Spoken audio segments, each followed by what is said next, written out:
for ending local communism armed conflict, Ka-Eric Jeffrey Celis! Palakpakan natin!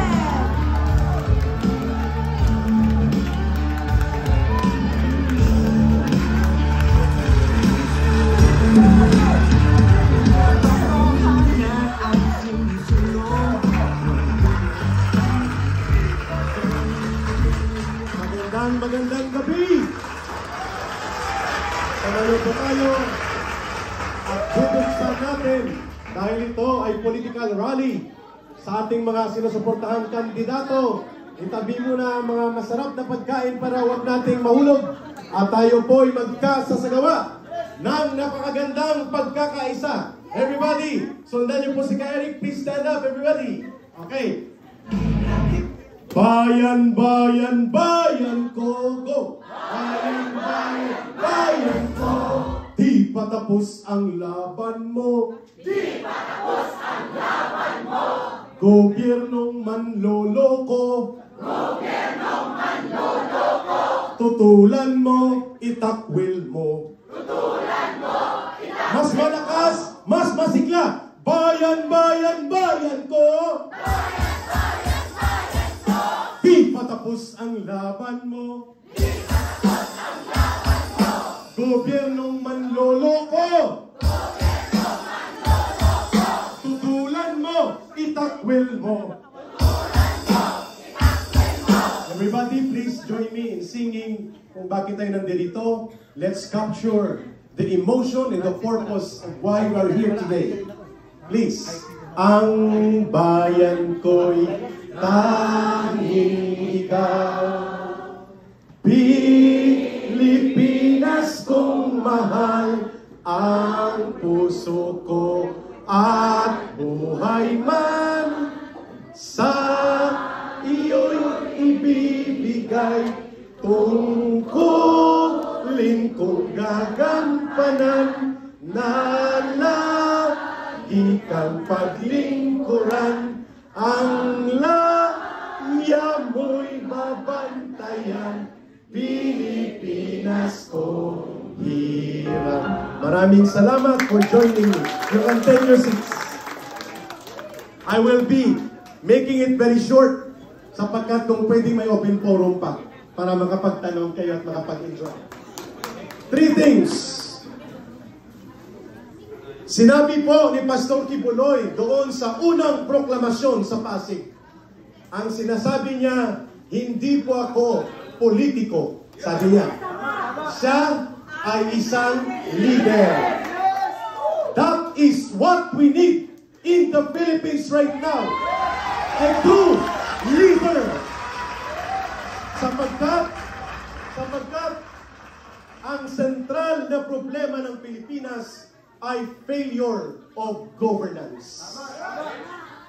Ang isang bansa na walang pinatutunguhang direksyon, kundi ang pagbagsak ng ekonomiya, ang paglawak ng kahirapan, at ang paglakas ng problema sa paglaganap ng korupsyon at kriminalidad, ay nagpapakita na ang bansang ito ay mayroong seryosong problema tungkol sa liderato sa gobyerno.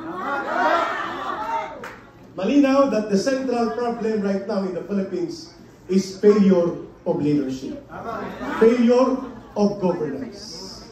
Ang isang bansa na umuunlad at maayos ang direksyon, kagaya po na ang Pilipinas ngayon, ay napag-iwanan na ng mga bansang Vietnam, Thailand, Malaysia, Indonesia, Cambodia. These countries ay napakalayo po ang agwat ng ating kapasidad sa ekonomiya.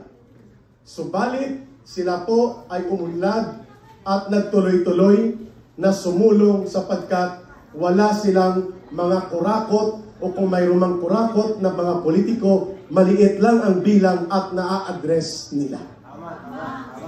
The country in the whole of Asian region that has the highest per capita income at ang antas ng pamumuhay ay napakataas at tinatalo pa niya ang bansang Japan and Korea ay walang iba kundi ang bansang Singapore. Ang Singapore ay kalahati lamang ng size ng Mindanao. Half only, or mas maliit pa sa kalahati ng Mindanao. And Singapore became only a country in the middle of 1960s. Ibig sabihin po, ang Singapore ay isang bansa na napakabata, walang resources. Alam niyo ba na ang tubig na ininom sa Singapore ay nanggagaling pa sa bansang Malaysia? They don't have the deposits of gold, copper, nickel. Alam niyo po ba na ang pinakamalaking deposito and export of high-grade nickel ay nasa Mindanao? Ang Mindanao po ang may pinakamataas na ine-export na nickel sa buong Asya. Subalit ang rehiyon na yan sa Surigao at Agusan, lalo na sa Surigao, they belong to the top 10 of most impoverished region in the country. At dinagdag pa ang problema sa communist terrorism.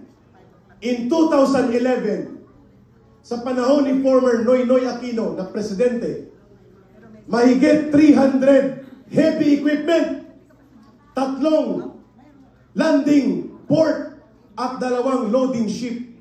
Take note, 300 heavy equipment, 3 landing port, 2 loading ship pinasabog at sinunog ng New People's Army in one day.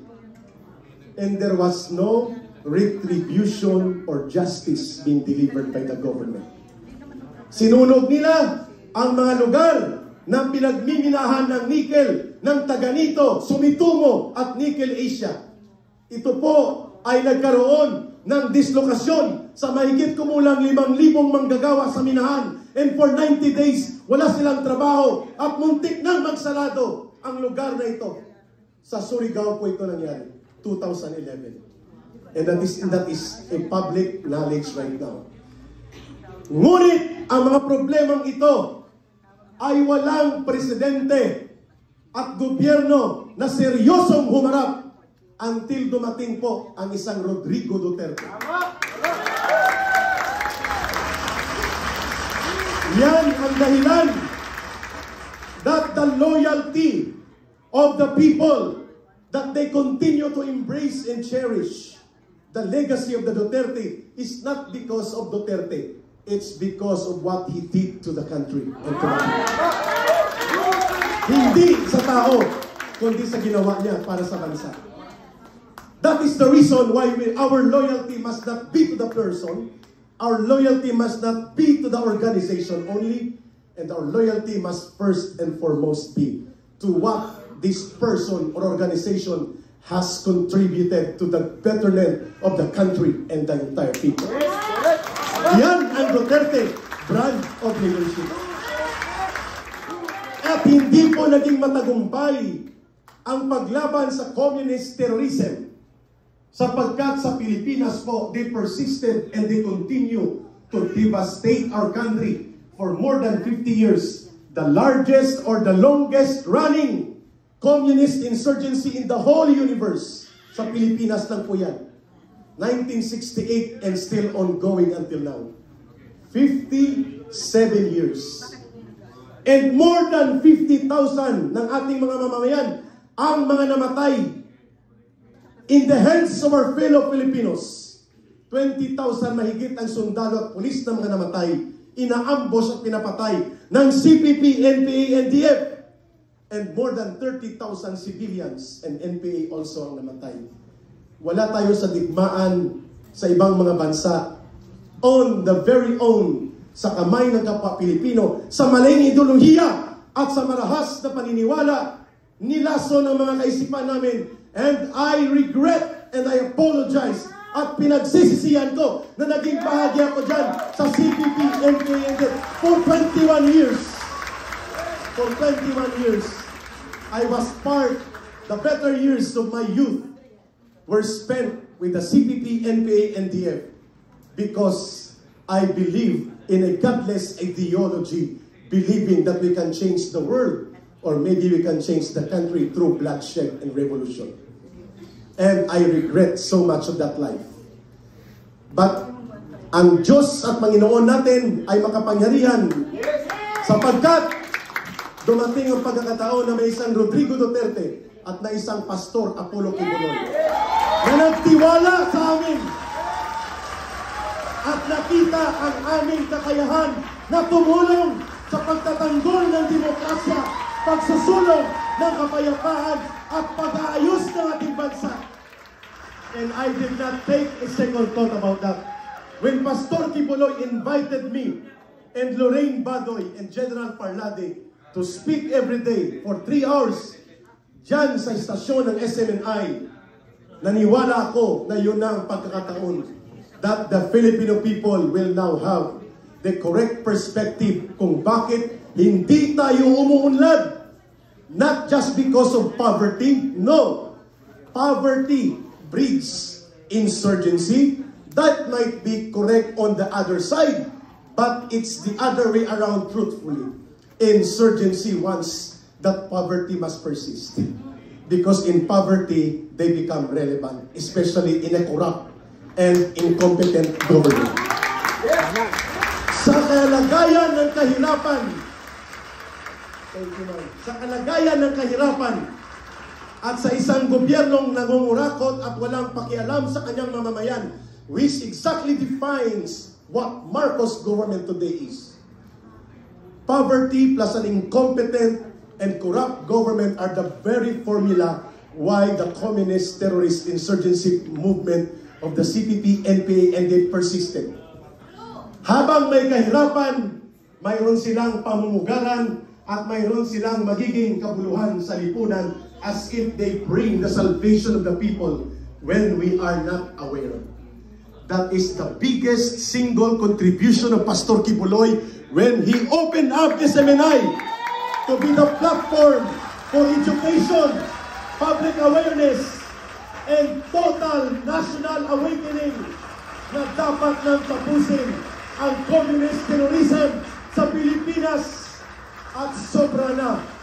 No media and no television in the history of Philippine media was able to master such kind of courage and dedication that for 4 years, libre, walang charge ni single centavo to the government, Pastor Quiboloy and SMNI and KOJC offered so generously SMNI and all the rest of the platform to educate the Filipino people in the world regarding dito sa problemang dumapo sa atin for the last 50 years, ang communist terrorism.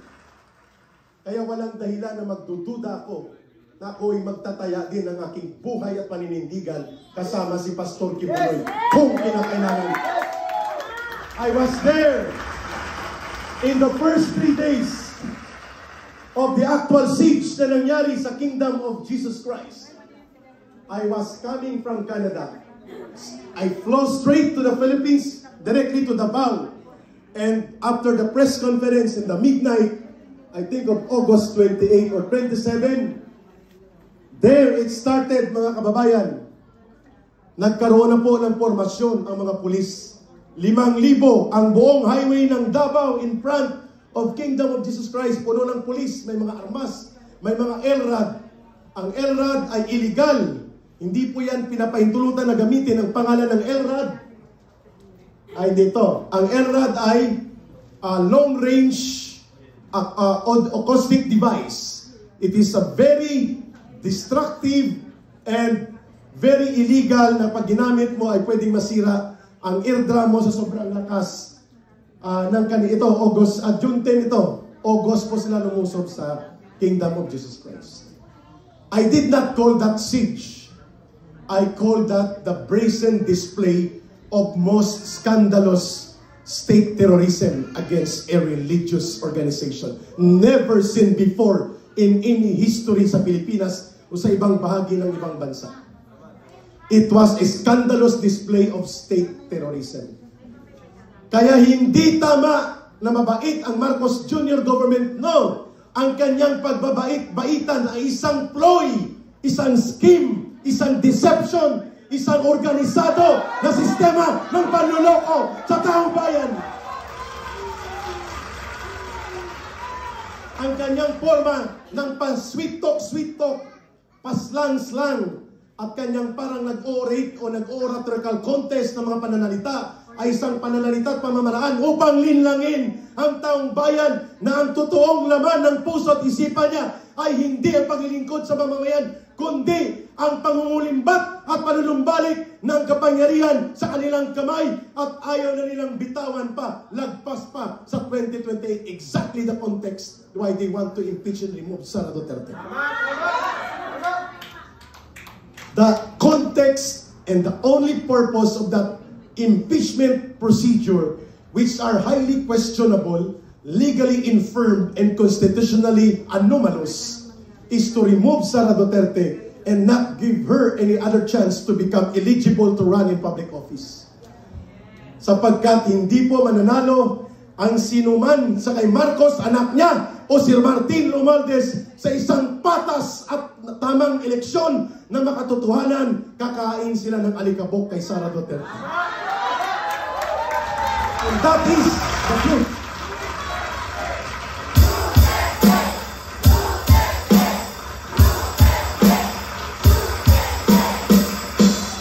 Tayo daw, ang sabi nitong presidenteng takot na takot magpa-drug test. Ako nga na walang buhok ay underwent hair follicle drug test. Paano? Dito sa legs. They harvested hair for almost 2 hours sa dalawang legs because you have to create hair balls like this, dalawa, so that it will be subjected to DNA hair follicle examination of dangerous drugs, including cocaine, meth, and other drugs. So, 2 oras ko pong in-endure. Nakuhanan ako ng hair sa paa. Sapagkat ako po ay hindi binigyan ng blessing na magkaroon ng ganitong buhok.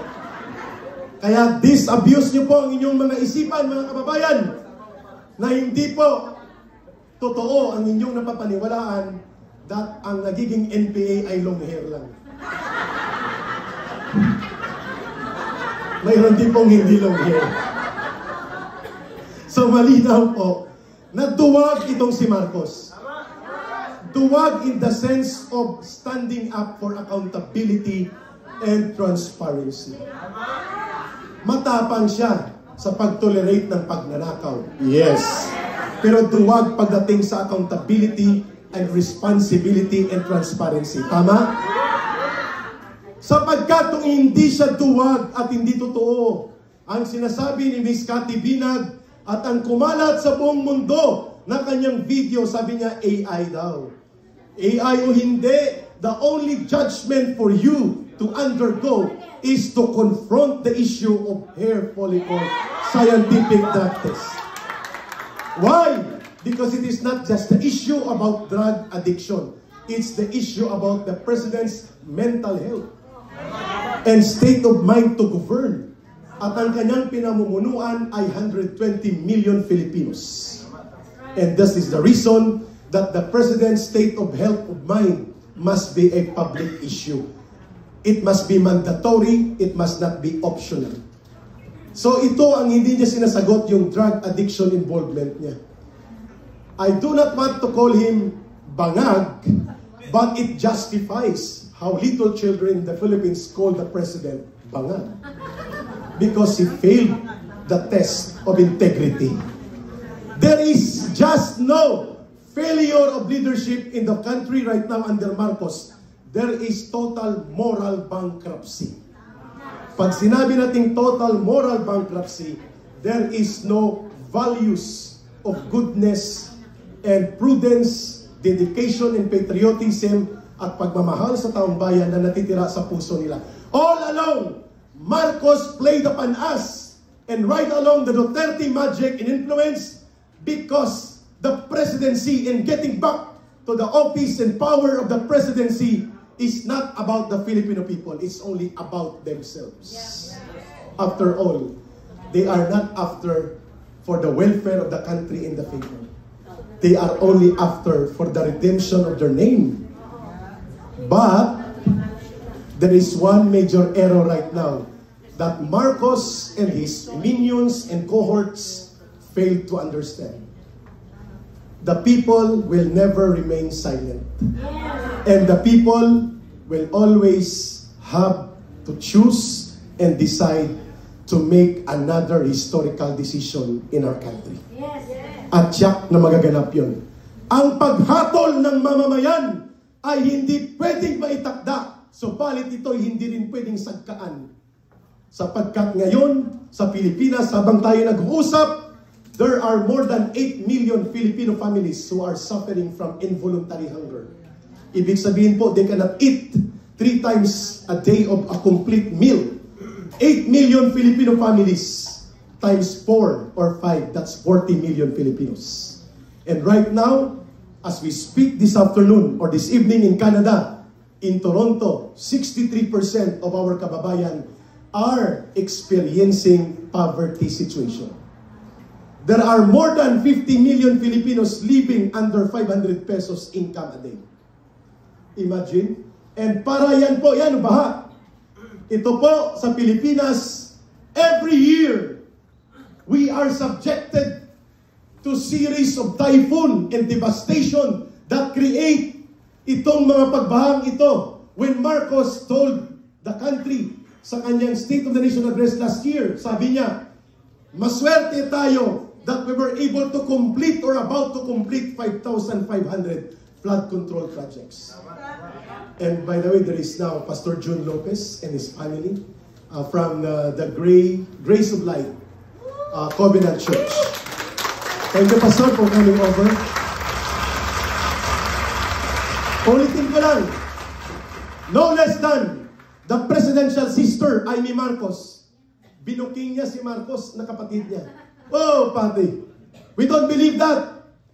There are around 1.3 trillion pesos, take note, 1.3 trillion pesos of flood control projects allocated from 2023 General Appropriations Act and 2024 General Appropriations Act.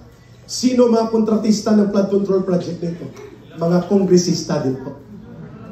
85% of contractors of corrupted and substandard projects known as insertions and infra projects are Congress members. Kongresista po ang nangongontrata. Sa mga proyektong sila din po ang nagtakda. And that is no question why kung ang mga kongresista ay involved sa pangongontrata at pangongurakot sa mga proyekto 2 days ago. Doon sa Pilipinas, sa Kabagan, Santa Maria, Isabela, a bridge retrofitted, reconstructed, reinforced with amount of 274 million pesos collapsed. Funded by 2023 program of Marcos. Nahulog ang 4 na kotse. 4 cars went over the bridge that collapsed in Isabela. 274 million pesos ang construction cost. 2023 General Appropriations Act, Northern Luzon sa Isabela. See? 63% of the people are going into poverty situation. 8 million times 5, 40 million Filipinos are going not to complete 3 meals a day. At ito pang malala. The PhilHealth for public insurance is going to go bankrupt in 2 years' time. At wala na pong public insurance for healthcare support of the Filipino people. Nakakaingit, I am jealous of the Canada's healthcare program that should have been achieved also in the Philippines kung mayroon tayong matino na gobyerno. In Canada, critical care about cancer, dialysis, you name it, even in simple emergency, you name it, the Canadian hospital and healthcare system will take care of you. Tama? Sa Pilipinas, i-take care ka rin po, ang budget ni Marcos per Filipino per day for healthcare is 2 pesos and 50 centavos. 2 pesos and 50 centavos per day. Magkano ang biogesic? Magkano ang loperamide? Magkano ang mefenamic acid? You see, and now the Supreme Court is having the oral argument at sinasabi doon that the 60 billion raid on the reserve equity fund of PhilHealth seemingly and unarguably was a case of technical malversation. It's a crime, yes, equivalent to what? Culpable violation of the Constitution and betrayal of public trust, which are impeachable offense, bigger and heavier than those they accuse of Sara Duterte. 60 billion pesos ang kanilang sinakmal sa PhilHealth, mga kababayan, at sa loob ng 2 taon, kung magpapatuloy na zero ang budget sa PhilHealth, magiging zero at collapse ang public healthcare system sa Pilipinas. Goodbye, Philippines, ang mangyayari. Every single Filipino na nagkakasakit, mga kababayan, ay wala na po silang pupuntahang ospital sapagkat walang kakayanang ipagamot o tulungan sila mapagamot ng ating gobyerno. And when that happens, when you remove substantial appropriation for public funding of public health, as you remove as well substantial funding for public education sector, that is called criminal neglect of the welfare of the people. Criminal na violation po yan. Kung ikaw mismo ay nagiging dahilan para lalo pang lumubog sa kahirapan at sa isang miserableng kalagayan ang iyong mamamayan. The purpose of government is to become the arbiter and the protector of the people, not the abuser and exploiter of the people. Tama? And worse, first time natin nakakita ito, that this government of Marcos Jr. and Martin Romualdez, they are openly colluding with those organizations who are out to overthrow the government. At ano po yun? Sila po ang dahilan kung bakit lumalakas muli ang communist terrorism sa ating bansa. And those are issues na dapat nating pagtuunan ng pansin. Kaya ang paparating po na eleksyon sa ating bayan, una ko pong narinig kay Pastor Kibuloy at ngayon adopted slogan na ng buong PDP Laban, ayusin natin ang Pilipinas. Walang ibang tatayo para ayusin ang ating bansa. We have to redeem our country and rebuild our nation. And so that we will build a nation that is not only righteous, but a nation that is embraced and being cherished by the people, sapagkat ang kapakanan at karapatan ng kanyang mamamayan ay niyayakap at tinatangkilik ng gobyernong dapat na nag-aaruga sa kanyang mamamayan. Our cause, why ayusin natin ang Pilipinas, is a call for redemption and rebuilding of our nation. At yan ay magsisimula sa ating mga pagkakaisa, mga kababayan. The situation in the Philippines right now may seem so desperate a lot of times, but definitely, it is far from being hopeless. May pag-asa. Yes. Basta may bagyo, nandyan ang pag-asa. Weather station yun. There is always hope when people are aware and when people know and understand their situation, people will move so that they become the movers and creators of their history upon the glory and guidance of the almighty power of God. Hindi pwede puro tao lang.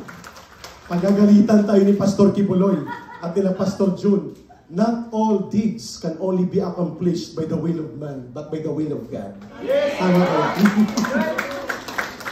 Medyo kulang pang fellowship ko, kailangan ko pang magseminar. We cannot just rely on the wisdom of man, but the wisdom of man and the decision to take action must be guided by the miracles and justice of God. Tumayo po tayo lahat. May open forum tayo habang kumakain kayo. Aawitin ko ang kanyang bridge, but we will completely sing this song na ginagamit po ito sa matagal na panahon. Though they may sometimes be seemingly associated sa mga dilawan, o sa kaliwa. But when it comes to this kind of song, where patriotism and the call of duty to love and serve our country and our people becomes so mandatory and compelling for us, like the situation we're facing right now, I don't think so that this is exclusive only sa kaliwa. Awitin ko muna yung bridge niya, and then awitin natin siya ng buo, if it can be played upon.